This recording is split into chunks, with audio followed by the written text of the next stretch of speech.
Good evening. I'd like to call to order the regular governing board meeting of the Jefferson Elementary School District, Wednesday, January 22nd at 7 p.m. Could we have roll call, please?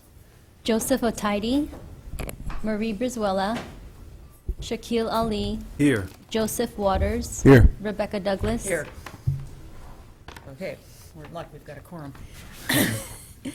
Okay, we have, I believe, a bunch of wonderful students from from George Washington, I'm sorry. Started with a G, so I leapt to conclusions.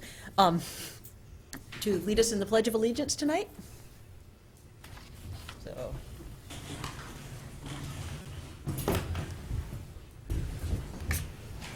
Rise, please.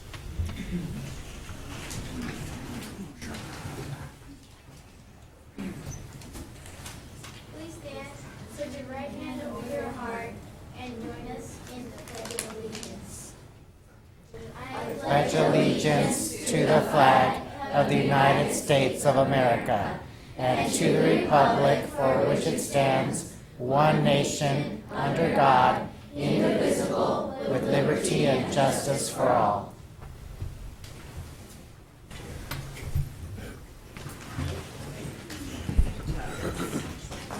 Okay, very well done, students, and we have some little certificates to thank you for coming and leading us in the pledge.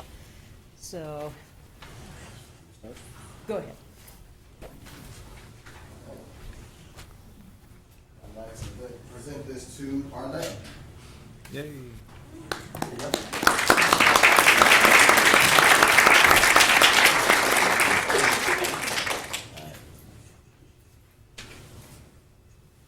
Adrian.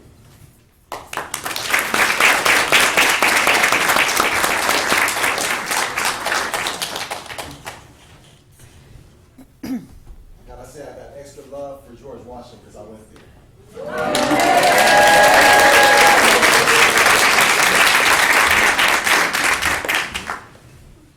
Next we have Irene.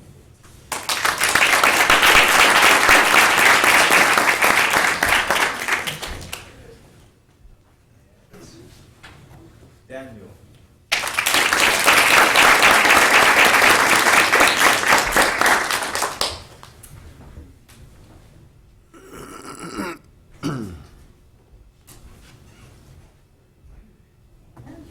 Christian?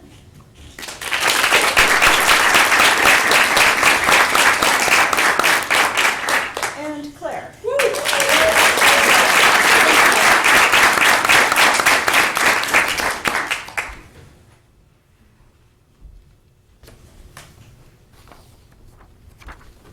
All right, thank you, students, again for an excellent job leading the pledge. Our next item is approval of the agenda, and we have had a request to postpone item 1.3. That was general functions, item 3, reorganization of district subcommittees, to our next meeting due to people being absent tonight. So I would like to make the motion that we approve the agenda with the exclusion of, that we will postpone item 1.3 to the next meeting. Second. All those in favor? Aye. Any opposition? Great.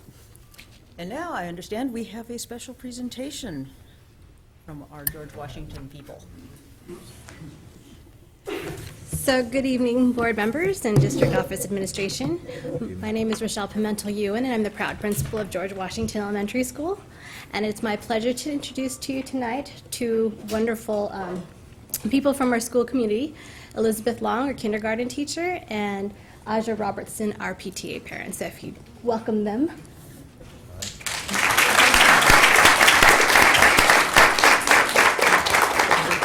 So we need to wait just like, it says here, 4 seconds for the projector to warm up. So I accidentally turned it off a minute ago. So there we go. Projectors are temperamental. Go ahead. Perfect. So good evening, everyone. We're really happy to be here. We're here to talk to you about our school garden that we started last year, which has proved to be a great place for learning. And I'm hoping I don't mess this up, but I think all I have to do is this. Okay. So I'm Elizabeth Long. I'm a kindergarten teacher at George Washington, and up with me is Aja Robertson, who is one of our wonderful PTA parents and garden volunteers.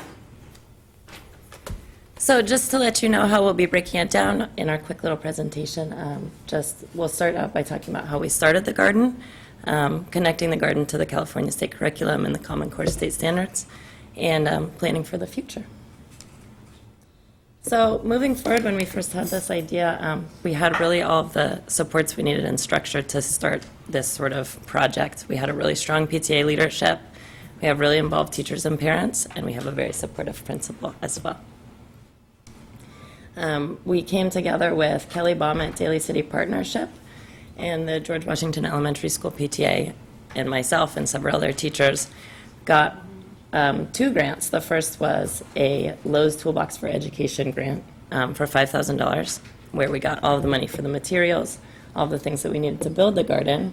And then this year we've been awarded another San Mateo County Get Healthy grant for another $5,000, which Aja was instrumental in getting for us, which will help us continue to develop the garden and to provide more professional development for teachers for our outdoor classroom. So one of the great things and one of my favorite things about this garden has been the community cooperation. We've had several successful community work days. The first was just parents and grown-ups only coming together to bring their skills and their knowledge to build 18 raised beds. And then after that, we had another work day with families. We had over 75 people there, where we got a whole bunch of compost donated by Allied Waste. This was actually a write-up from Allied Waste's newspaper. If you're a Daly City resident, you might have seen it. Where, we had kids from a gigantic container in the front of our school running back and forth with buckets, and parents, wheelbarrowing and shoveling compost. You'll see we have a quote from one of our second grade teachers here that sweat equity has gone the distance. This is a quote from Catherine McMonagle, who's one of our second grade teachers. I don't know if she's here tonight, but no. She said, "I was very impressed with not only the amount of people we had on our Saturday Family Garden Day, but with the hard work the parents and other family members exhibited. Shoveling the compost out of recycling dumpster was not an easy or a pleasant task," and I can very much attest that. Those guys with masks on out there sweating. "It was a labor of love and dedication, something I was very glad to witness at our school." And I think that everyone who was involved really feels the same way. It was a great thing. Nobody really wants to get up, particularly on a Saturday morning, and go back to school. But we did, and we had a great time, and we got a lot accomplished. So just to give you an idea, that was the garden space before and after. It used to be a kindergarten play yard, and since is not used as such. So it was an empty space where we, in the past couple of years have just gone out to eat lunch and daydream about what it might look like. And now it actually does look like a beautiful garden space, and it's getting better all of the time. So you can see that the garden has really taken off, especially in this last year when we came back from the summer. A lot of things have grown in. And the kids absolutely love it. I teach kindergarten, and they're fairly well excited about most things, but the garden, they just love. We're growing broccoli and kale, and peas are growing all over the place. They go out there with their little clipboards and make observations. It's really a phenomenal place for learning, to show them a little bit of nature. So as we said, a school garden is much more than just a garden. It's an outdoor classroom, and that's what we're trying to make it into more and more for teachers to use as a resource. It's a life skills and science laboratory. It's a little bit of nature in the city, and it's a beautiful place to learn. Kids really love it. The teachers seem to love it. The staff loves it. I think that the parents enjoy seeing the kids out there and hearing about their kids going out there. So do school gardens improve educational outcomes? The California Department of Education absolutely thinks so. And this we will be relating with how this is going to fit in with the Common Core State Standards as well. In 1999, they did a study. I won't read the whole thing, but it essentially showed that kids with environment-based education and those practices are doing a lot better on standardized tests, their grade point averages across the board. It's experiential learning, it's hands-on learning, and it's improving everywhere. It's also promoting nutrition, which, as we know, as we're trying to promote that in our school district and with all of our children, it's a great thing. Healthy kids are good learners. So Common Core in the garden, as we know, will be adopting the Common Core State Standards starting in the fall of this year. And I found a quote that I really liked. The introduction of new academic standards presents an opportunity to reflect on how we teach and learn. So as teachers, we've been having a lot of professional development on how to implement the Common Core. And time again, we're told that we're really trying to get students to go deeper in their learning. We're moving away, we're shifting away from going a mile wide and an inch deep.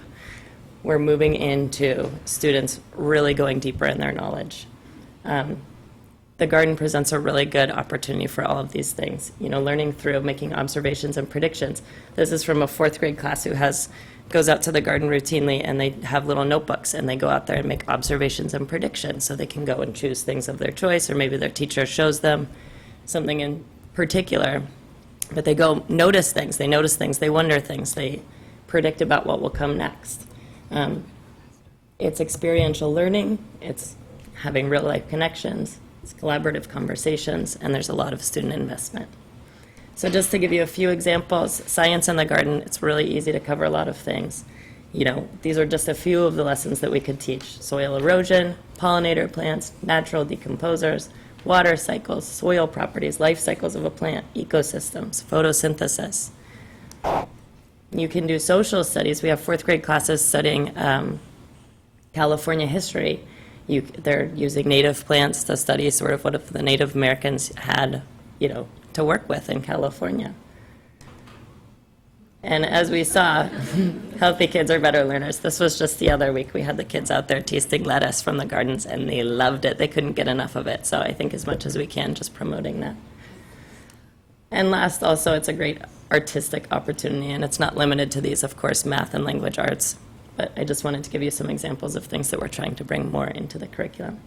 I'll turn it over quickly to Aja to tell us about our plans for the future.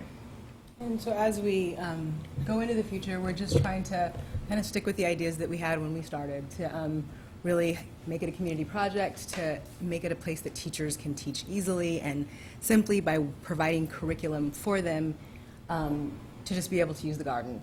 And we look to other gardens all over the Bay Area for inspiration, and it seems that the possibilities are clearly endless. We've seen cob ovens, owl boxes, herb spirals, hillside orchards at schools. So it looks like we have the potential, because of our space, to do whatever we want. And the ideas just keep coming. People have rainwater harvesting happening there, compost bins, outdoor chalkboards, tool sheds.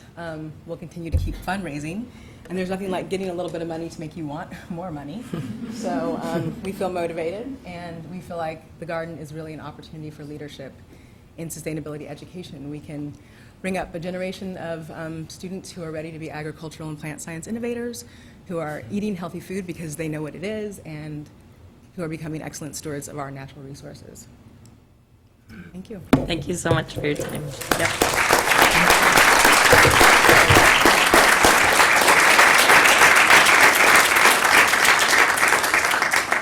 If we get too far away, are there any questions from board members? Just comments. Or, yeah, comments will do too. Thanks for exposing our students to outdoor education. I know that's really important. Sometimes it gets overlooked. And also for grant writing and raising funds, we need all the help that we can to provide more resources to our schools. Thanks for garnering support from the community. I don't know who the 75 people were, but I'm assuming that they were from the community, right? All right. So how many of them were outside volunteers? None? All right. So that's... Grandparents, little brothers and sisters. All right, so that's great. People taking ownership of their school. And then I like the fact that you're emphasizing that it's a part of science and health, that, you know, those components. And it just made me think about the question sometimes that we ask young people is, you know, where does our food come from? If you ask them where does beef come from, and they'll just say from the store, or you ask where does the apple come from, it comes from Trader Joe's. But, you know, so now they get to see that it came from the ground right at the school. And then I really like the outdoor chalkboard. I wish we'd have had that when I was in school. So, thanks. Anybody else have any comments? Yeah, I'm glad you were able to introduce horticulture to kids at this age, because as we know, the more natural the food, the better. And as as you grow up with naturally growing foods, I think you just grow healthier. I wasn't exposed to this until my senior year in high school. I've never put a seed in the ground or anything like that, but it did teach me so much. So, kudos to everyone that participated, because it'll make you a stronger, smarter person as you grow up with this kind of knowledge. Thank you. Yeah, I want to thank you, appreciate that. It's sort of funny, I'm smiling, Joseph, because I grew up in the sticks, and so I grew up whining and complaining about having to work in the garden and weed all the time. And it took me until I was through college and had been on my own for a while to go, you know what? I really miss working in the garden and weeding and having fresh food. So, and I'm excited to find out how much we can actually grow here in Daly City, where we tend to look and say, God, what a place. Nothing really wants to grow here, but it does, and you guys are proving it, as well as educating the kids. And, great to get them started young, too, because I think that when you try and take, say, the junior high kids and introduce them to the idea of gardening, you might get a little more pushback. But when they know from kindergarten up that, hey, this is what it is, and it's fun, and the food that comes straight out of the garden tastes so much better, then they know that for all of their life, even if they sometimes forget it in their teens. So thank you again for all your hard work, and congratulations on winning a couple of impressive grants. And one other thing I did want to say is I hope that as you're developing curriculum and stuff to use the garden, I hope and I trust that there will be sharing of that with our other schools, because I know some of the other schools are working on gardens, and that, having somebody who's already thought through some of the ways to apply that to lessons and to the Common Core, of course, helps everyone. So appreciate you being, leading the way on that as well. Okay. There are no other comments. That brings us to the next section, communications. Do we have comments from administrators this evening? I'll pass. Okay.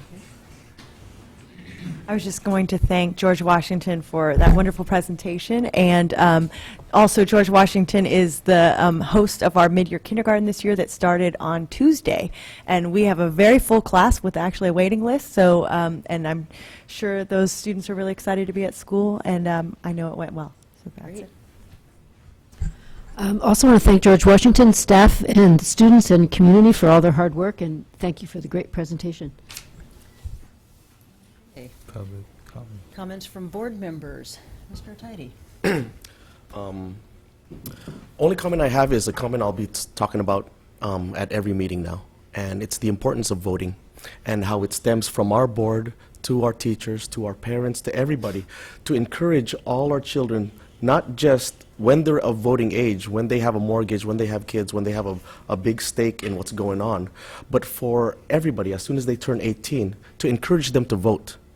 Now, we talk about where are the resources for our schools? Where are the resources for our health care? Where are the resources for this and that?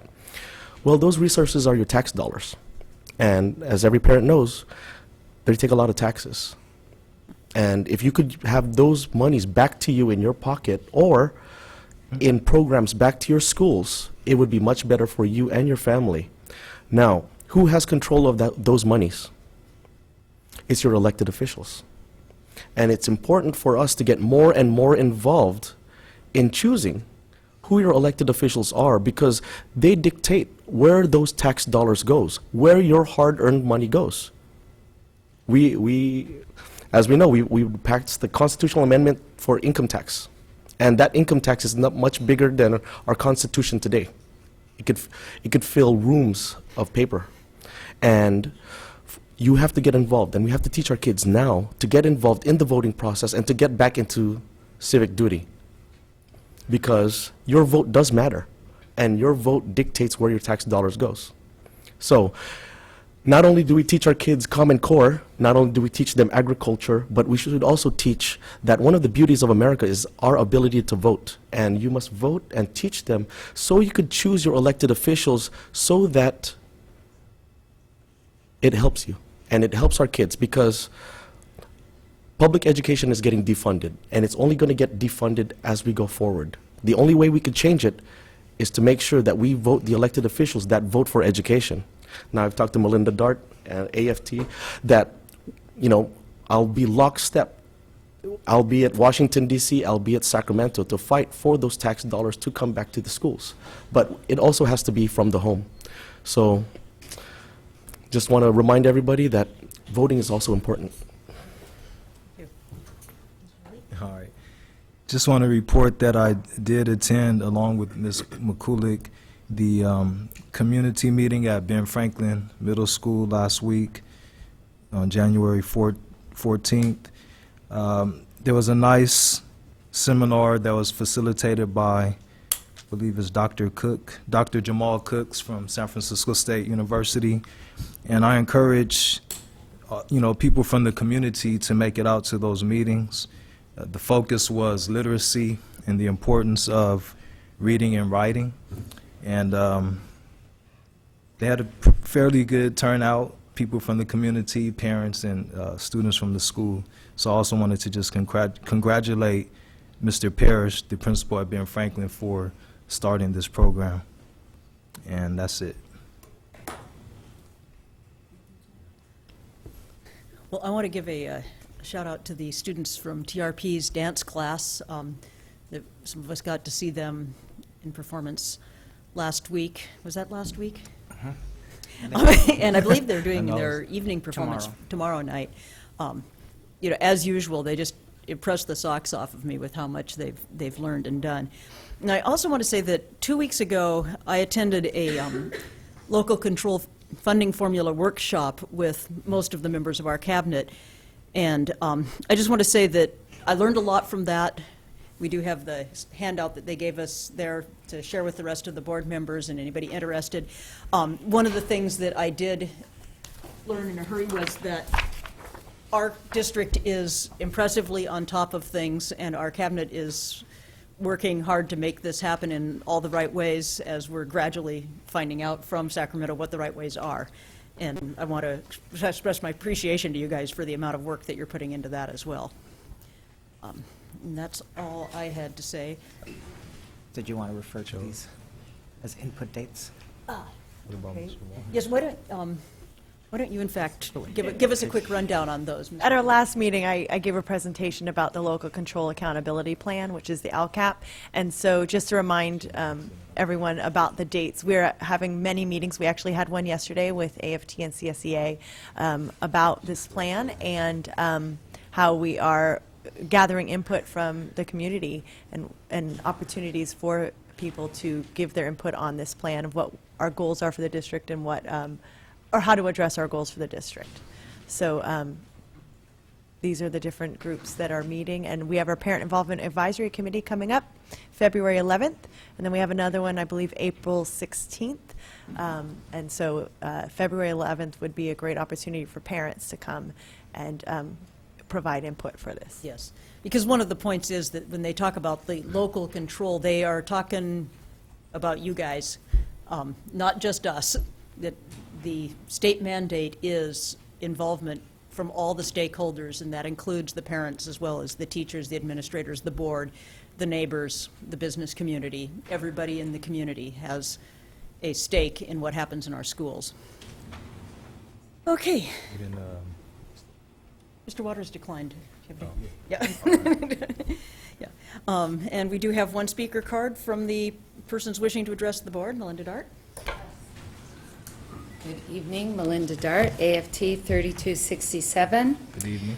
I did want to reiterate the news about the LCFF and the LCAP. This is the first time in 50 years that the way our schools are funded has changed. So it's a big event. And thanks to Proposition 30, which everyone in this room helped pass, the funding is looking up. It's not that we're awash in money, but it is, at least we are not dealing with cuts every year, and we are looking towards fully funding education in 8 years, it looks like. But it's a new, it's a big change to have the community and all the stakeholders involved, and so I urge everyone to find out about that. I know there's going to be opportunities for everyone to have a say in how funds are spent in the district. And I think it's great that we're seeing this new transparency. A teacher said to me after the meeting we had yesterday with teachers and classified staff, a teacher said to me, I've worked in this district for 25 years plus, and I've never been asked before how I felt that the money should be spent. So it's a great thing, I think, for people to feel ownership in that and to think about programs that we need to bring back into our district.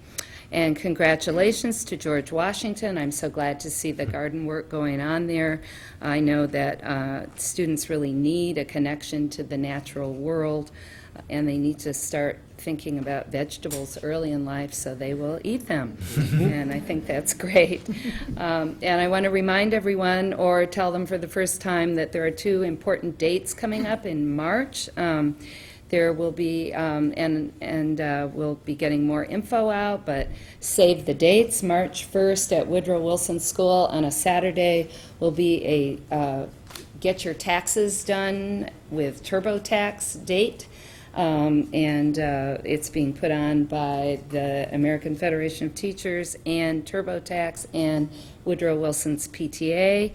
And March 8th, also at Woodrow Wilson, is an event on the Common Core standards for parents, and it's called Reclaiming the Promise Keys to the Core, and that's promising to be a really great event with a raffle involving 2 iPads for parents. So we hope that everyone will join us that day, not just community members, but teachers as well. There are going to be workshops for teachers also.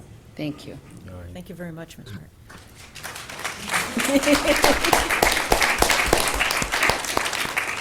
Okay, Mr. Vidales, do we have correspondence or comments? Yes. So as both Ms. Long and Ms. Robertson were sharing, I was reminded of our partnership with Chevron Energy Solutions.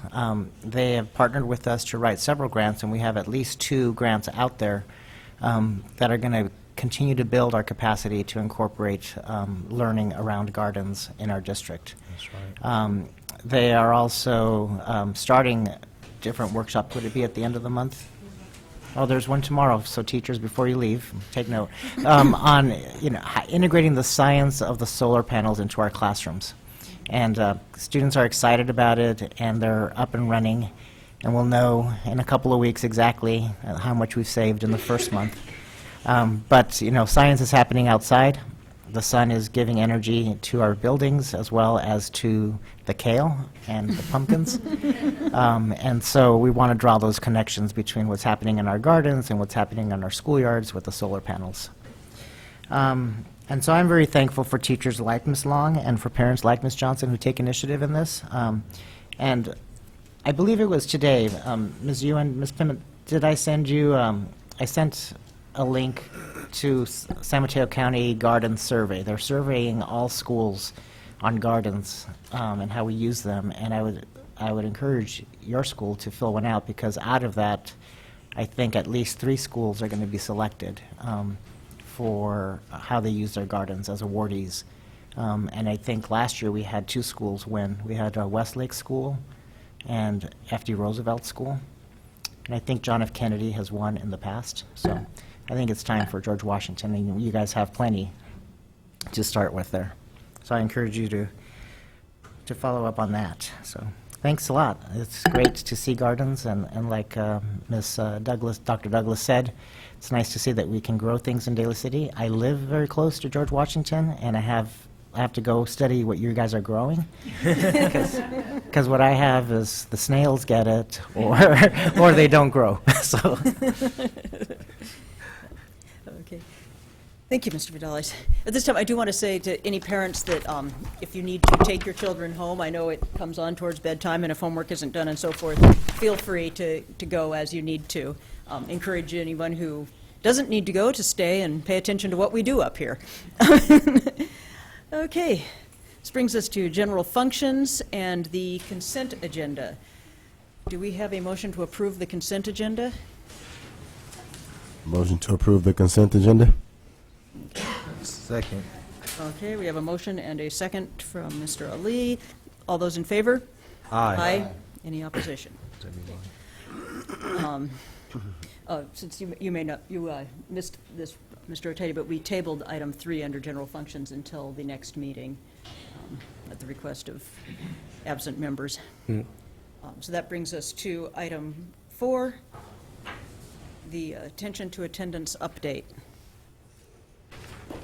Yes, I'd like to call Mr. Jeff Owen and Ms. Kara de Blasio from SINA, and they are working with our district this year to support us in our efforts to not only improve our attendance, but also to develop a culture around attending and around showing up. And they want to review with you some of the efforts that they've engaged us in, and also some preliminary results that we've begun to see, and also comparison of where we fit in with other school districts doing the same thing. So,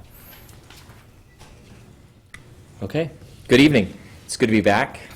Love the garden program. In high school, I was a summer nature day camp counselor for 4 years, and the kids there, there's something about gardens. They're just fascinated by it, and I have a feeling that kindergarten class is probably going to show up every day and improve their attendance because they want to see the plants grow, so I'd encourage them doing more of that. So that's great.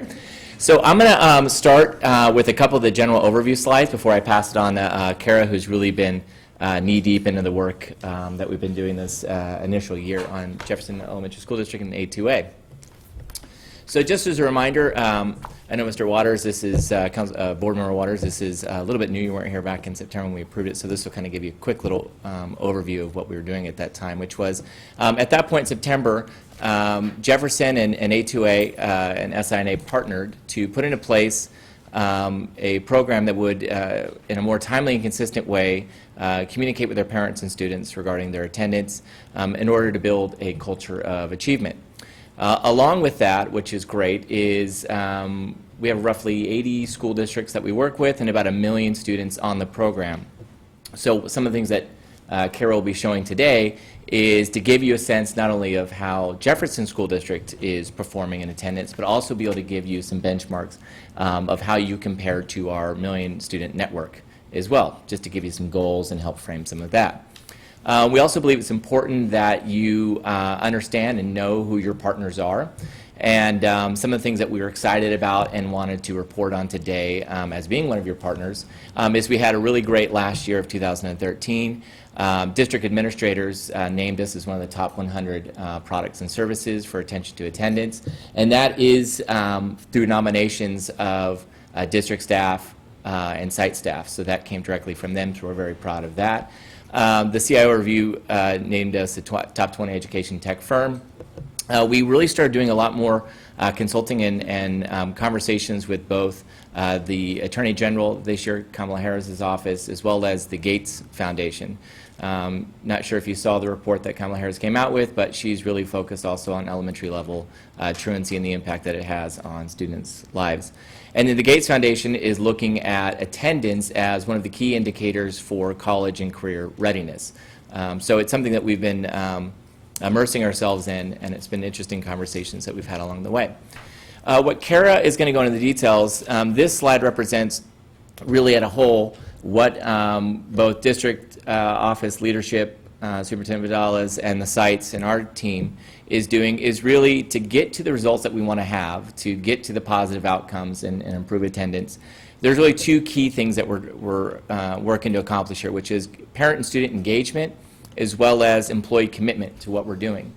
And what we believe is necessary to do that is this pyramid of processes. So at this point, what we're working on doing is implementing a base process and interventions. That's that consistent notifications, that's looking at that data, that's getting everybody doing things timely manner.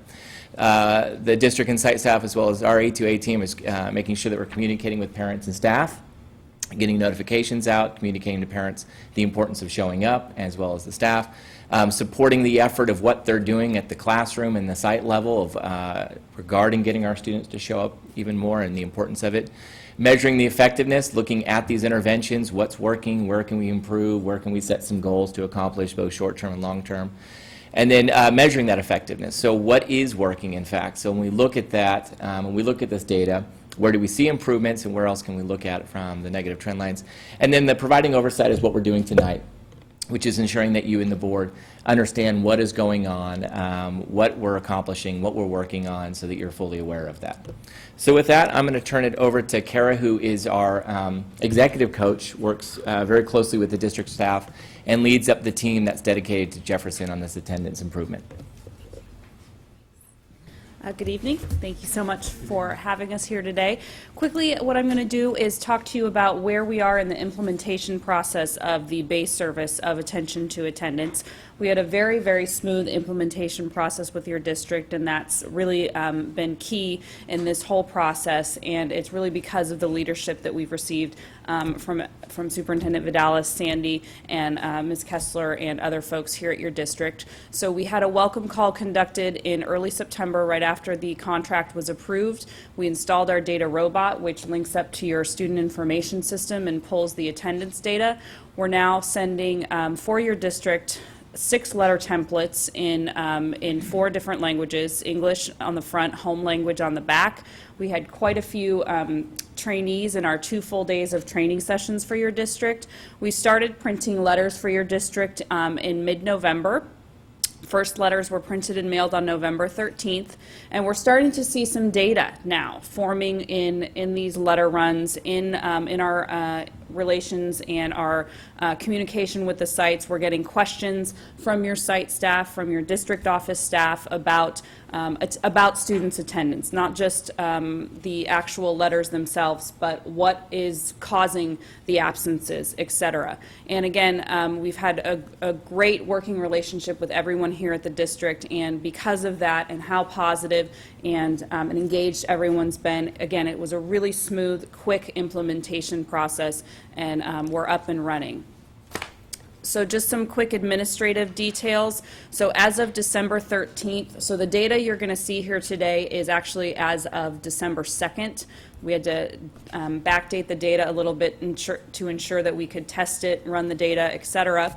So as of December 13th, which was your last letter mailing date before the Christmas holidays, we had over almost 800 attendance communication pieces that reached families.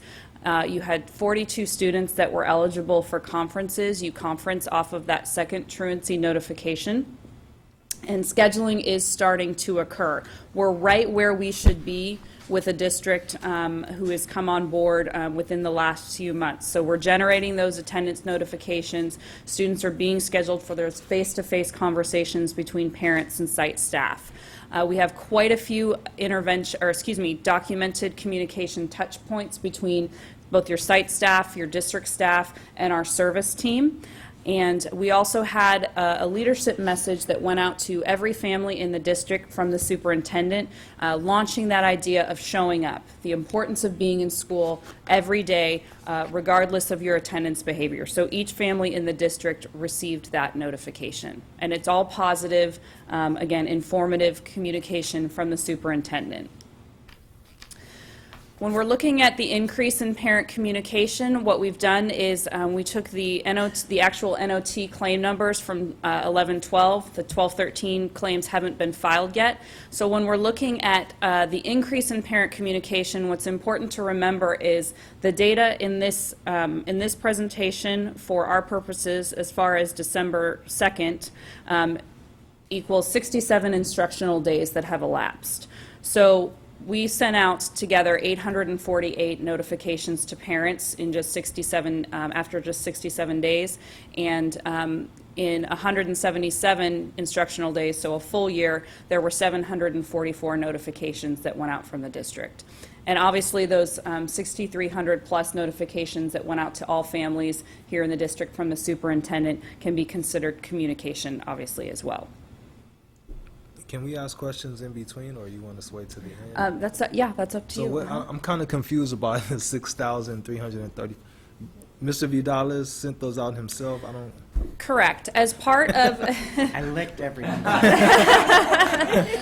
This was a positive communication that went out to every family from the superintendent, regardless of attendance behavior. So not only are we sending your attendance notifications based off of a truant or an excessive excused absence combination, we're also communicating to all families in a positive manner from the superintendent about the idea of showing up. So creating that culture here at the district. Yes, there is an example in the packet that has the pyramid on the front. I believe it may be the last piece is the letter that was mailed out in English and Spanish to all families.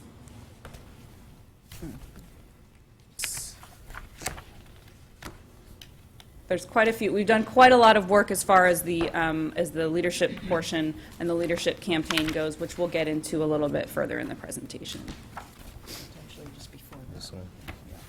That's the Spanish version. I actually had a question just about this one. I mean, Sure. I think I know what the answer, but, you know, when we're looking at it here, we've already sent more letters than we did in all of 11, 12. I'm assuming that that's not because our attendance has actually been worse, but that actually it means that we're really communicating with people who need it more than we were. Correct. I think, you know, as we spoke about to a certain extent back in September and August when we were looking at this is an important matter, and it's often not an urgent matter. So oftentimes things take over time and attention. And in our partnership with SINA on this effort, they're able to sort of take the reins on this and hold us accountable to the letters that should be mailed and the time periods that they should be mailed. And already, you know, we've seen some improvement in the communication pieces, and also we've seen, and Ms. Kessler can comment on that later, but we've also seen some improvement in our average attendance, you know, from point to point. So Actually, we were having a history of really not communicating with those parents. yeah, not because we didn't want to, but because things happened, and then so I think what was being communicated was to our most extreme cases were getting communicated. It looks, you know, on average here we see each school sending out probably 50 to 60 notices over the course of the year, which is probably about 6 notices every month. Right. And I think they were just capturing their most extreme cases. Running along behind, trying to Yeah. pick up the ones who'd Yeah. completely fallen off the wagon instead of. And you're now, through A2A, sending the attendance notifications every other week, and I believe you were sending them once a month when it was being done through your district office. And that's one of the things about having that streamlined, consistent process in place with attention to attendance is the ability for us to take care of the paper pushing and for your staff to focus on communicating and working with the families. And speaking to the attendance, I happen to do for the first 3 periods of the year for the principals so they could see where they're at. Now, naturally, there's natural fluctuation in attendance, but at the time, and it really is too early to see at that time how A2A may or may not affect it, but we did have an increase of overall ADA by 0.19%, which is approximately $61,000 difference to the district. Excuse me. So in taking a look at this next slide, this is what we consider to be your total absence summary from the beginning of school through December 2nd. So when looking at this, these are obviously the kind of buckets of attendance that all of your students fall into. And we know with many districts, a lot of the districts that we work with, and I'm sure here at Jefferson, the excellent students and the satisfactory students as far as attendance, those are recognized through, again, award programs, incentive programs. Your sites most certainly probably know who those severely chronic students are who have already missed 20% of the school year or more. And where we are now able to help you focus is on these chronically absent students. We will run this report and provide this level of, of breakdown to each site. So each site will have a list of every single one of the students within their site and which category of attendance those students fall into. So again, you'll now have an accurate count of who your chronically absent students are. And then again, we will be focusing through communication from Superintendent Vidalis on what we consider to be these students in the manageable group who are on what we call the tipping point. They don't necessarily have satisfactory or excellent attendance, and they're in danger of tipping over into being chronically absent. And we know that those students are usually the most easily influenced students as far as correcting negative attendance behavior, and it's very possible, because this is excused and unexcused absences here, and this has nothing to do with whether or not they generated an attendance notification. It's very possible that the parents are unaware of how many absences have added up to make those students qualify to be in the manageable group. And as everyone's been talking about LCAP here tonight, so because you are now utilizing A2A, we will be able to pull the school attendance rates and the chronic absentee rates through A2A. This is the manageable group broken down by grade, so that was 842 students, and this is the percentage of enrollment in each grade that, that make up that manageable group. So this manageable group are those, again, that are considered to be on the tipping point. They're not quite chronic, and they don't quite have satisfactory attendance. And we're going to be communicating with these students positively, again, in a message from the superintendent that will notify the parents how many days have been missed, what the percentages of school that have been missed, and again, some tips for making sure that those students show up every day. That's really our goal with communicating from the superintendent, is just to continue to build that culture of achievement that starts with showing up. And this is a very typical type of result that we see in K through 6, K through 8. We typically see a high number of students in the manageable group in kindergarten. And again, because of their combination of absences, they may not have received an attendance notification.